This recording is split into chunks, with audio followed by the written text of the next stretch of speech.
இந்த 5 விஷயங்கள உங்க குழந்தைகள் கிட்ட நீங்க பார்க்குறீங்க அப்படின்னா, அவங்களுக்கு வந்து செல்ஃப் கான்ஃபிடன்ஸ் ரொம்ப லேக் ஆகுது அப்படின்னு அர்த்தம். அதுக்கேத்த மாதிரி அவங்கள நீங்க ட்ரெயின் பண்ணணும். ஸோ குழந்தைங்களுக்கு நெறைய நேரங்கள் இந்த செல்ஃப் டவுட் வரும். கான்ஃபிடன்ஸ் இருக்காது. அது எல்லாமே அவங்களுக்கு சொல்லிக் குடுத்து, you are the best person அப்படின்றதெல்லாம் வந்து பேரண்ட்ஸ் தான் அவங்களுக்கு அந்த கான்ஃபிடன்ஸ குடுக்கணும். அதுக்கப்புறம் போக போக அவங்களே அத வளர்த்துக்குவாங்க. எந்த மாதிரி கட்டங்கள்ல உங்களுக்கு இந்த கான்ஃபிடன்ஸ் குறையுது அப்படின்றத நீங்க கண்டுபிடிக்கலாம்னா, நம்பர் 1 புதுசா ஏதாவது ஒரு சேலஞ்சஸ எடுத்து பண்றதுக்கு அவங்க ரொம்ப பயப்படுவாங்க. புதுசா ஏதாவது ஃபெயிலியர் வந்துருமோ அப்படின்ற பயம் அவங்களுக்குள்ள இருந்ததுன்னா, அவங்களுக்கு அந்த கான்ஃபிடன்ஸ் லெவல் ரொம்ப கம்மியா இருக்குன்னு அர்த்தம். ஸோ நீங்க அதுக்கேத்த மாதிரியான சில விஷயங்கள பண்ணி அத பூஸ்ட் அப் பண்ணணும்.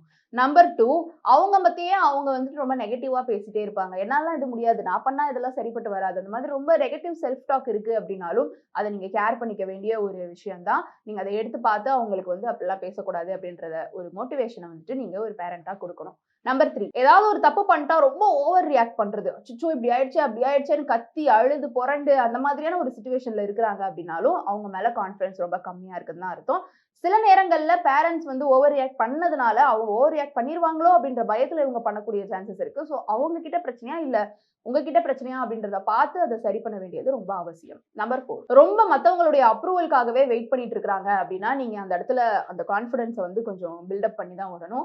ஏன்னா வந்து எந்த ஒரு விஷயம் பண்ணாலுமேவும் ஸ்டில் குழந்தைங்க மட்டும் இல்ல. அடல்ட்ஹுட்லயே நெறைய பேரு இவங்க அப்ரூவ் பண்ணிட்டா அது ஓகே. அவங்க ஓகே சொல்ட்டா இது ஓகே. அவங்க நல்லா இருக்குன்னு சொல்ட்டாங்க. அதனால இது நல்லா இருக்கு அப்படின்ற ஒரு மனநிலைக்கு அடல்ட்லயே நெறைய பேர் வாழ்ந்துட்டு இருக்காங்க.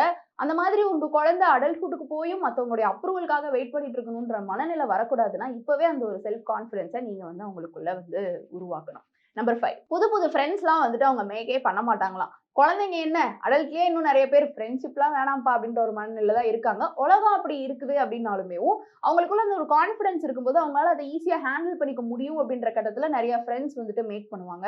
அந்த மாதிரி ஒண்ணு இல்லாத பட்சத்துல நீங்க அவங்களுக்கு அந்த ஒரு செல்ஃப் கான்ஃபிடன்ஸ வர வைக்க வேண்டியது உங்களுடைய கடமை.